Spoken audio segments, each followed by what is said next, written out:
পালায় ভোটটা দিও ভাই, এবার নে ইনসাফের দাড়ি পালায় ভোটটা দিও ভাই। যশোর ৫ মনিরামপুর আসনে বাংলাদেশ জামায়াতে ইসলামী মনোনীত সংসদ সদস্য প্রার্থী অ্যাডভোকেট গাজী ইনামুল হক, যিনি সৎ, শিক্ষিত ও মানবিক নেতৃত্বের প্রতীক।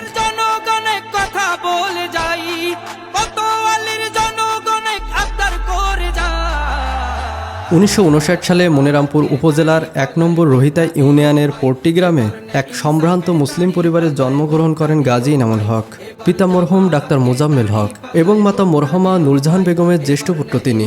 ১৯৭৪ সালে জিগুরগাছা বদরুদ্দিন মুসলিম মাধ্যমিক বিদ্যালয় থেকে এসএসসি এবং ১৯৮২ সালে জিগুরগাছা শহীদ মশিউর রহমান ডিগ্রি কলেজ থেকে কৃতিত্বের সাথে এইচএসসি পাশ করেন। পরবর্তীতে ঢাকা বিশ্ববিদ্যালয়ের আইন বিভাগ থেকে এলএলবি অনার্স ও এলএলএম ডিগ্রি অর্জন করেন।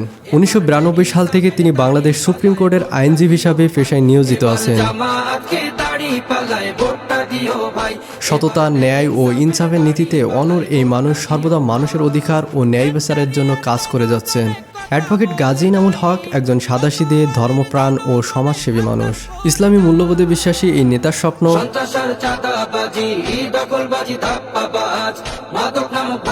একটি ন্যায়ভিত্তিক কল্যাণমুখী সমাজ গঠন। তিনি নির্বাচিত হলে অঙ্গীকার করেছেন ইসলামী মূল্যবোধ সংরক্ষণ ও সামাজিক ন্যায় বিচার প্রতিষ্ঠা করা, সরকারি প্রাপ্ত অর্থ ও বরাদ্দকৃত প্রকল্পের ব্যয়ের হিসাব জনসম্মুখে প্রকাশ, শিক্ষার গুণগত মান ও শিক্ষা প্রতিষ্ঠানের অবকাঠামোগত উন্নয়ন ও আধুনিকরণ, দুর্নীতিমুক্ত প্রশাসন ও সরকারি সুযোগ সুবিধা প্রাপ্তি সকলের জন্য নিশ্চিতকরণ, বেকার যুবকদের প্রশিক্ষণ ও আত্মকর্মসংস্থানের ব্যবস্থা, ভবদহ সমস্যার স্থায়ী ও টেকসই সমাধান, প্রশাসনিক সকল সুযোগ সুবিধা ও সেবা জনগণের কাজে সহজলভ্য করা, সড়ক ও যোগাযোগ ব্যবস্থার টেকসই উন্নয়ন ও প্রয়োজনীয় ব্রিজ কালভার্ট নির্মাণ, সন্ত্রাস, চাঁদাবাজ, দখলবাজ, মাদকমুক্ত, নিরাপদ ও মানবিক জনপদ গড়ে তোলা, সুস্থ সংস্কৃতি ও বিনোদনের ব্যবস্থা এবং নারী শিশু অধিকার ও সামাজিক সুরক্ষা নিশ্চিত করা, স্বাস্থ্যসেবা নিশ্চিতে উপজেলা হাসপাতাল ১০০ বেডে উন্নীতকরণ, জাতি, ধর্ম, বর্ণ নির্বিশেষে সকল শ্রেণীর মানুষের নিরাপত্তা সহ ধর্মীয় ও সামাজিক অধিকার প্রতিষ্ঠা করা।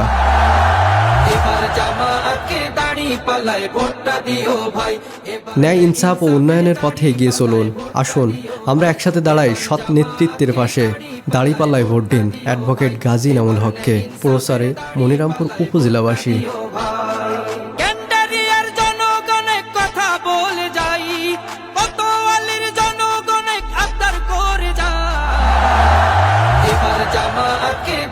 পালায় ভোটটা দিও ভাই, এবার নে ইনসাফের দাড়ি পালায় ভোটটা দিও ভাই, এবার জামাতকে দাড়ি পালায় ভোটটা দিও ভাই, এবার নে ইনসাফের দাড়ি পালায় ভোটটা দিও ভাই।